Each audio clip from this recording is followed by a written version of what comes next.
Exercise 1.1 का question number 3 देखते हैं।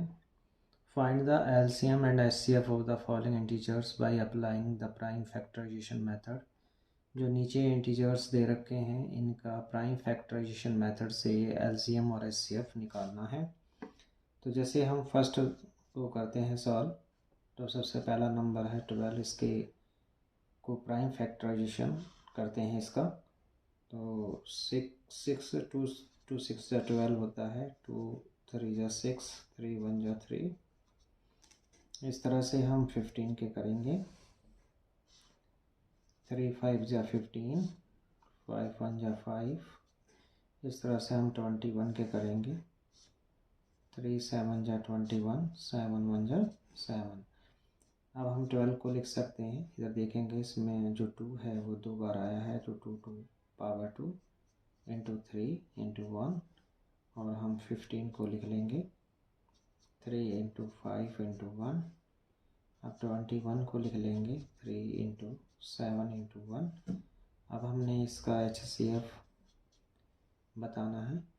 तो HCF क्या होता है, जो कॉमन प्राइम फैक्टर होता है उसकी लोवेस्ट पावर होती है। तो इसमें कॉमन क्या है, 3 है, तो 3 की लोवेस्ट पावर 1 है, तो HCF इसका 3 हो जाता है। अगर इसका LCM निकालें तो कॉमन की हाईएस्ट पावर और बाकी जो फैक्टर्स हैं उनकी भी हाईएस्ट पावर लिखी जाती है, जैसा है 2 इंटू 5 इंटू 7। अब हम इसको सॉल्व करते हैं, 3 इंटू 4 इंटू 5 इंटू 7। तो इसकी हम मल्टीप्लाई करते हैं, 5 4 जा 20, 23 जा 60, 67 जा 42। तो 400 जो 20 है वो इसका LCM आ जाता है। अब हम क्वेश्चन नंबर 2 करते हैं। जो 17 है ये एक प्राइम नंबर है, तो 17 से ही डिवाइड होता है। 17 1 जा 17। अब 23 है, तो 23 भी प्राइम नंबर है, इसी से डिवाइड होगा। और 29 1 जा 29। अब हम 17 को लिख लेते हैं 17 इंटू 1, 23 को लिख लेते हैं 23 इंटू 1, 29 को लिख लेते हैं 29 इंटू 1। अब इसका HCF कैलकुलेट करते हैं। तो HCF इसमें कॉमन सिर्फ 1 है, 1 आ जाता है। LCM में हमने क्या लिखना है, सभी को लिखना पड़ेगा, 17 23 इंटू 20। अब 17 की मल्टीप्लाई करेंगे 23, 17 3 जा 51, तो 5 कैरी हो जाता है। 17 2 जा 34 और 5 39 होता है, इंटू 21। अब 391 की 29 से हम मल्टीप्लाई करते हैं, 9 1 जा 9, 9 9 जा 81, 9 3 जा 27, 35, ये 2 18, 2 3 जा 6 एंड 7। अब सबका सम करते हैं, 9 3 3 11। तो इसका जो LCM आ जाता है 11,339। ये इसका LCM आ जाता है। अब हम करते हैं क्वेश्चन नंबर 3 को।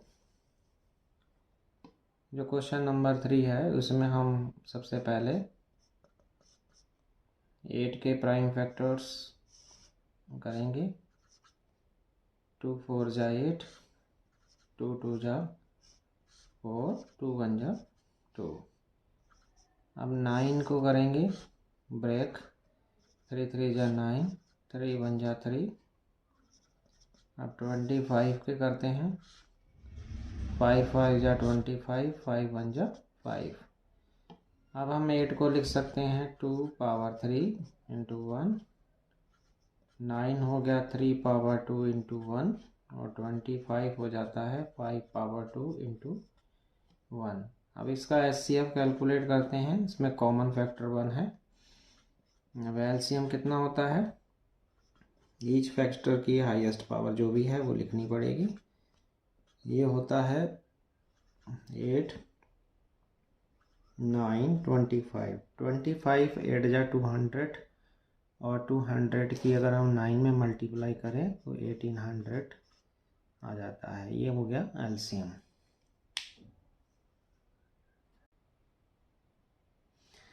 एक्सरसाइज 1.2 का क्वेश्चन नंबर 4 देखते हैं। गिवन दैट HCF 306,657,9 यानी इन टू नंबर्स का जो HCF है वो 9 दे रखा है। फाइंड द एलसीएम 306 एंड 657 का एलसीएम हमको कैलकुलेट करना है। तो इसको हम कैसे करेंगे? इसको प्राइम फैक्टराइजेशन मेथड से करने की ज़रूरत नहीं है, क्योंकि हम जानते हैं कि product of two numbers equal HCF into LCM होता है। ये हम वेरीफाई भी कर चुके हैं प्रीवियस क्वेश्चंस में। अब प्रोडक्ट ऑफ टू नंबर्स कौन से हैं? 306 है और 657 है। HCF इसका 9 है। एलसीएम हमको कैलकुलेट करना है।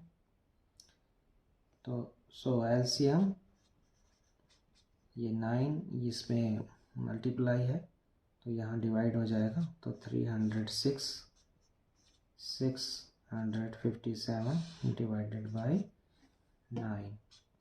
अब ये इन दोनों में से कोई भी कैंसिल कर सकते हैं। आप इसको करना चाहो इसको कर सकते हैं। 9 3 जा 27,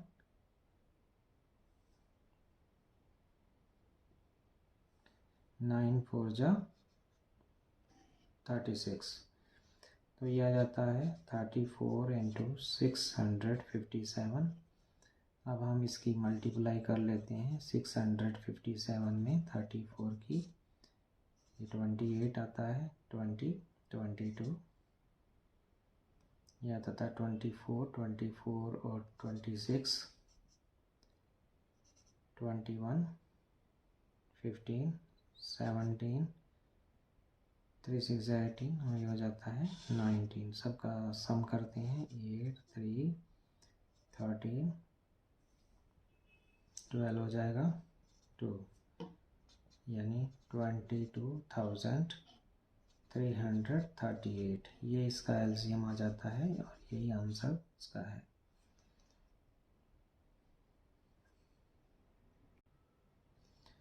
एक्सरसाइज 1.1 का क्वेश्चन नंबर 5 देखते हैं। Check whether 6 to the power n can end with the digit 0 for any natural number n। इस क्वेश्चन में ये कह रहा है कि अगर 6 की पावर n है और n अगर हम पुट करते हैं कोई भी नेचुरल नंबर जैसे 1 2 3 4 5, क्या वो जो एंड है वो विद द डिजिट 0 हो सकता है? तो चेक करते हैं।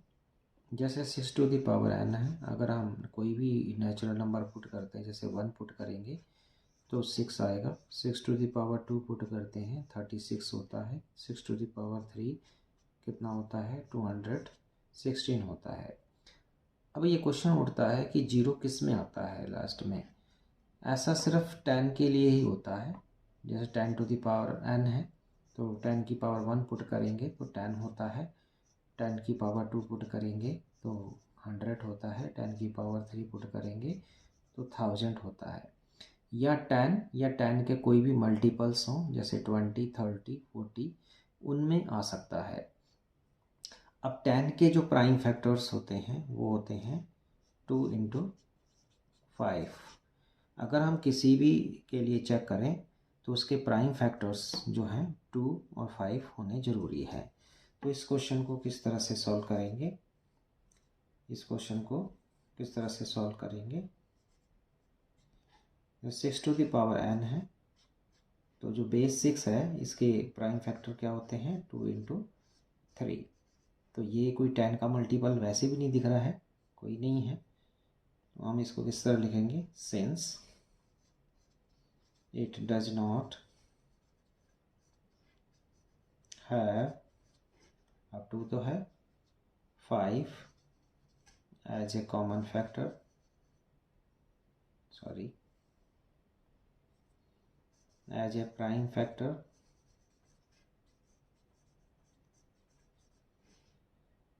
So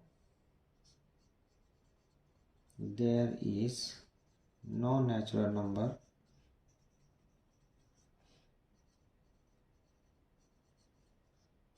for which 6 to the power n can end with the digit। क्या ये कंपोजिट नंबर है? तो दो तरह के नंबर्स, आप प्राइम नंबर्स के बारे में पढ़ चुके हैं। प्राइम नंबर्स क्या होते हैं? जिसके दो ही फैक्टर्स होते हैं, एक 1, एक नंबर इटसेल्फ, जैसे 2, 3, 5, 7 एट्सेट्रा। कंपोजिट नंबर्स क्या होते हैं? तो सबसे पहले मैं आपको बता दूं,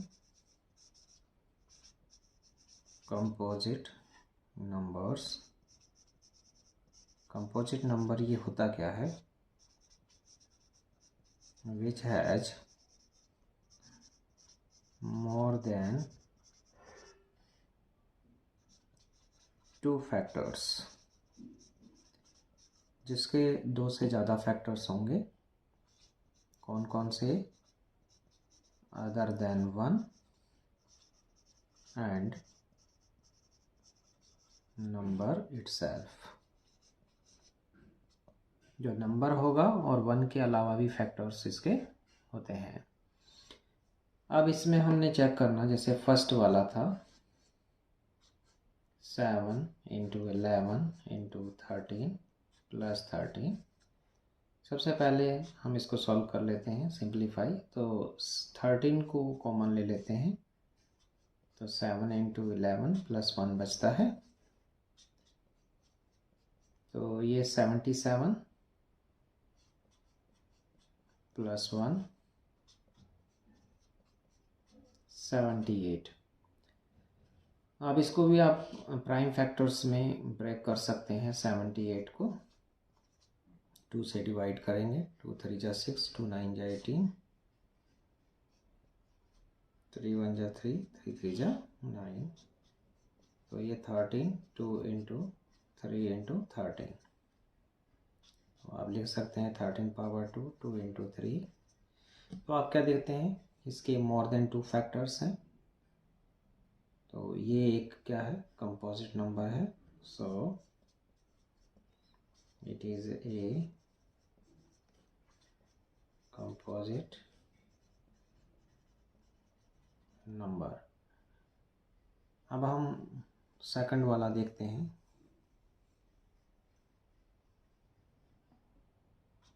7 × 6 × 5 × 4 × 3 × 2 × 1 + 5, ये कुछ सेकंड वाला है। तो इसमें 5 कॉमन आ जाता है दोनों में। तो 7 × 6 × 4 × 3 × 2 × 1 + 1 बचता है। अब हम इसकी मल्टीप्लाई करते हैं, तो 4 ये हो जाता है 7 6 जा 42। इसको मल्टीप्लाई करते हैं, 4 3 जा 24 + 1। अब हम 42 की 24 में मल्टीप्लाई करते हैं, 4 2 जा 8, 4 4 जा 16, 16 एंड 4 कितना हो जाता है? 20, 2 कैरी, 4 2 जा 8 और 2 10।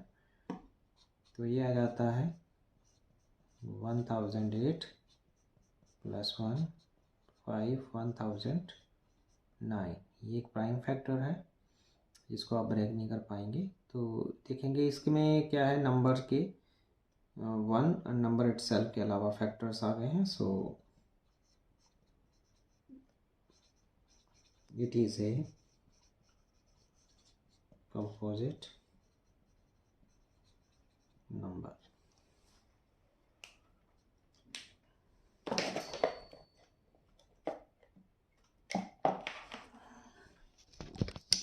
क्वेश्चन नंबर 7 देखते हैं। There is a circular path around a sports field. Sonia takes 18 minutes to drive one round of the field while Ravi takes 12 minutes for the same. Suppose they both start at the same point at the same time and go in the same direction. After how many minutes will they meet again at the starting point? यानी सोनिया जो है वो एक चक्कर लगाती है किसी circular path का 18 मिनट्स में और रवि लगाता है 12 मिनट्स में। वो दोनों एक ही पॉइंट से स्टार्ट करते हैं एक ही समय पर और एक ही डायरेक्शन में जाते हैं, तो कितने मिनट्स के बाद वो दोनों फिर स्टार्टिंग पॉइंट पर मिलते हैं? तो जाहिर सी बात है कि 12 और 18 मिनट्स के बाद जो बड़ा टाइम होगा उस तभी मिलेंगे। तो इट मीन्स हमको एलसीएम लेना है इसका। तो इसको हम कैसे सॉल्व करेंगे? तो पहले लिखेंगे time taken by Sonia to drive 1 round कितना है? 80 मिनट्स। और इसमें time taken by Ravi to drive 1 round 12 minutes.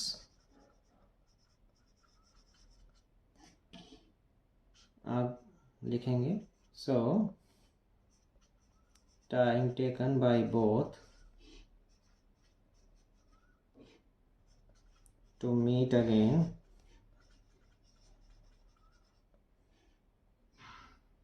at the starting point। वो क्या होगा? एलसीएम होगा 18 and 12 का। अब एलसीएम कैसे निकालते हैं आपको मालूम ही है। सबसे पहले हम क्या करेंगे, 18 के का प्राइम फैक्टराइजेशन करेंगे। 2 9 जा 18, 3 3 जा 9, 3 1 जा 3। अब 12 का करेंगे, 2 से डिवाइड हो जाएगा, 2 6 जा 12, 2 3 जा एंड 3 1 जा 3। तो 18 को हम लिख लेंगे 2 इंटू 3 पावर 2 इंटू 1 और 12 को लिख लेंगे 2 पावर 2 इंटू 3 इंटू 1। अब इसका एलसीएम क्या होगा? जो कॉमन है वो 2 है, इसका हाईएस्ट पावर लेते हैं। 3 कॉमन है, इसकी भी हाईएस्ट पावर लेते हैं। तो ये कितना हो जाएगा? 4, ये 9, 4 9 है 36। तो दोनों 36 मिनट के बाद मिलेंगे एट द स्टार्टिंग पॉइंट।